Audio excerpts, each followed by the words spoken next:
I do know that yesterday the President authorized the Department of Defense to equip Kurdish elements of the Syrian Democratic Forces as necessary to ensure a clear victory over ISIS in Raqqa, Syria. The SDF, partnered with enabling support from U.S. and coalition forces, are the only force on the ground that successfully seize Raqqa in the near future. We're keenly aware of the security concerns of our coalition partners in Turkey. We want to reassure the people and the government of Turkey that the U.S. is committed to preventing additional security risks and protecting our NATO ally. The U.S. continues to prioritize support for Arab elements of the SDF.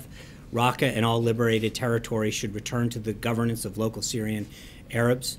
The fight for Raqqa will be long and difficult, but ultimately yet another defeat for ISIS and another step towards eliminating the ISIS threat that threatens peace and security in the region and the world. I know many of you are interested in the logistical aspects of this trip. The one thing that there is a difference between Afghanistan proper and our effort to defeat ISIS.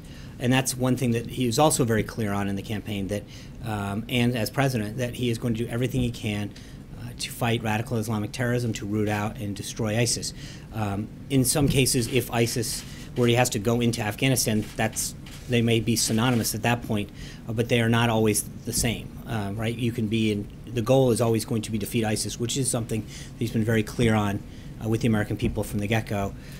But that all being said, let's be clear, with the exception of the piece that we announced today, that the President authorized yesterday, no decision has been made. So let's not get ahead of what that ultimate policy will be. One other question. This trip, and we'll be trying to have further briefings throughout the week on the U.S. currently has about 8,400 forces in Afghanistan doing a counterterrorism operation, which is Operation Freedom Sentinel, and then the NATO mission, which is to train, advise, and assist under Operation Resolute Support. The main objective of us being in Afghanistan, from being used as a safe haven for terrorists to attack the United States and our allies, that is the main objective.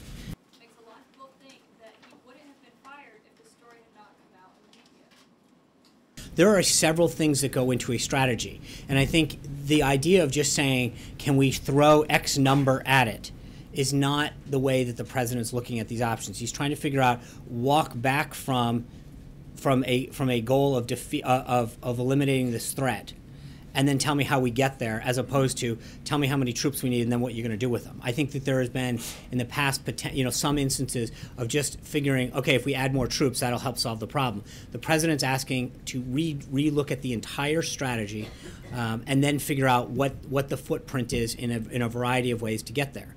To suggest we couldn't know if she wanted to enforce it until she knew it. I understand that, but I think the President obviously was aware of Senator Graham's suggestion after he made it today, and he's fine with that. He has no business in Russia. He has no connections to Russia, so he welcomes that. In fact, he has already charged a leading law firm in Washington, D.C. to send a certified letter to Senator Graham to that point, that he has no connections to Russia. So that should be a really easy look.